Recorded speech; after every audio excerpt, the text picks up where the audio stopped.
Yo, what's up? Welcome back to another episode of The Source. Coming off a good NBA night, I think it was plus 2.08 units. Gotta love it. But we're not stopping there because we lost the 3 days before that, so we got more ground to make up. In this video, Grizzlies Celtics, let's go. Welcome to The Source. The Source. Source. Hey, get the Source. All right, Memphis on the road in Boston here. The line is Celtics +3. You got the Celtics getting 3 points at home here. This is as of 6 a.m. this morning. Action's pretty even, maybe sharp money slightly leaning towards Memphis, not much at all though. Yo, check this out. We got another game with just wild line movement. The line moves 5.5 points since 6 a.m. this morning. So it wasn't Celtics +3. We're all the way up to Boston -2.5 now. So the Celtics are now favored. Action's still pretty even, sharp money slightly leaning towards Boston. So let's cap this game. If you subscribe to this channel, you already know the first step. We're running the numbers through the spreadsheet. According to the analytics, the line for this game should be Boston plus 2.81. That's about a 5-point lean, 5 and change point lean on the Memphis Grizzlies here. All right, let's run through a quick breakdown in this Celtics team. So last game against the Hawks, right? What we were trying to see is, are the Celtics still red hot, right? Because they had that crazy streak where they won like 11 out of 12. Then they had 4 games where they were a little bit shaky. They lost to Detroit. They might have lost to Detroit twice. I don't have it in front of me, but they have 4 somewhat shaky games. So against the Hawks, I'm trying to see like, yo, is this still the Celtics? Are they still hot? Are they still playing top tier defense? And honestly, even after watching the game, I still don't know because the Hawks beat the brakes off them in the first half. I think they were up 17 at halftime, something like that. Then the Celtics came all the way back and beat them.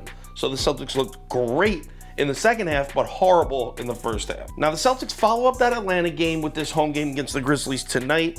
And the Hawks and Grizzlies, they both run a pretty similar offense, both superstar ball dominant point guards, both teams efficient shooting the ball from outside, but they prefer to take the ball to the basket. They don't force 3-point shooting, neither Atlanta or Memphis, but they both shoot the 3-point ball at a high rate. Only major difference between those two offenses is Trae Young is more of a facilitator, Ja Morant more of a slasher, finisher, but overall you're looking at two pretty similar offenses. Now some might view that as good news for the Celtics, right? Because they just beat the Hawks, so you have a similar offense coming in. That's good news for the Celtics. Personally, I think it might be bad news because in that first half, the Hawks offense was beating the brakes off Boston, and yeah, Boston shut them down in the second half, but really? The Hawks went ice cold, man. They couldn't get anything to fall. Now, I don't want to take all credit away from the Celtics defense. Clearly, they stepped it up in the second half, but the Hawks couldn't hit anything. In my opinion, the Hawks lost that game more than the Celtics won it. You follow what I'm saying? So the next thing I wanted to look at, I wanted to see how the Grizzlies have looked against other elite defenses recently.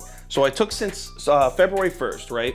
And in that time, from February 1st to now, the Memphis Grizzlies have played 3 top 10 defenses, because the Celtics are obviously a top 10 defense. They played 3. In those 3 games, the Grizzlies are 3-0, and 2 of those 3 games were pretty much blowouts. So yeah, it's safe to say that in the last month or so, month and some change, Memphis has had no problem disposing of elite defenses. Ja Morant gets to the basket on everybody. And that brings me to another thing I like about this Memphis matchup tonight. The way Boston's defense has had success, right? They put a lot of pressure on the perimeter.